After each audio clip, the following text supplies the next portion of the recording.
গতকাল বেলা 12টার সময় নবীনবরণের একটি অনুষ্ঠান নিয়ে ভিক্টোরিয়া কলেজ মাধ্যমিক শাখায় আধিপত্যকে বিস্তার কেন্দ্র করে দুই গ্রুপের মধ্যে একটি সংঘর্ষ ঘটে, যেখানে দেশীয় অস্ত্রশস্ত্র এবং একজনের হাতে অস্ত্রও দেখা গিয়েছে।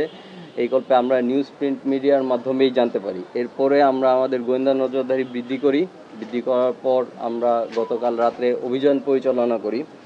আপনাদের কাছে প্রাপ্ত কিছু ছবির ভিত্তিতে এবং তথ্যের ভিত্তিতে আমরা একজনকে গ্রেপ্তার করি, যার নাম হচ্ছে মাহিন, যার ছবি আমরা আপনাদের কাছ থেকে পেয়েছি। তাকে গ্রেপ্তার করতে সক্ষম হই ইনিশিয়ালি, এবং পরবর্তীতে আমরা যেহেতু কিশোর গ্যাং ব্যাপারটার সাথে জড়িত, কিশোর গ্যাং নির্মূলের জন্য আমাদের কার্যক্রম চলমান থাকে।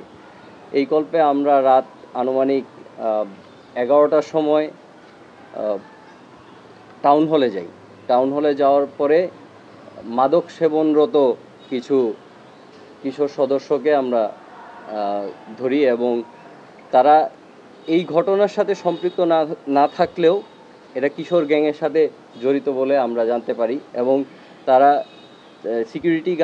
সেখানকার সিকিউরিটি গার্ডের সাথে কথা বলে আমি জানতে পারি যে কিছুদিন পূর্বেও এই সদস্যরাই তাকে একটি হুমকি প্রদান করেছে যে এই স্থানে তারা মাদক সেবন করবে, তারা যদি বাধা দেয় তাহলে তাকে মারা হবে। এই কল্পে তারা হুমকি প্রদান করে। এই জন্যে আমরা ওদেরকে ধরি এবং তাদেরকে পরবর্তী আইনানুগ কার্যক্রমের জন্যে থানায় হস্তান্তর করা হয়েছে। আপনাদের যে তথ্যচিত্র যেগুলো রয়েছে সেগুলোর ভিত্তিতে আমাদের গোয়েন্দা নজরদারি চলমান রয়েছে। আপনাদের সাথে কথা বলার পর হয়তো বা আমি আরও কয়েকজন আসামি বলতে কিশোর গ্যাংয়ের সদস্য, যেহেতু এজ কম, তাদেরকে ধরতে সক্ষম হব।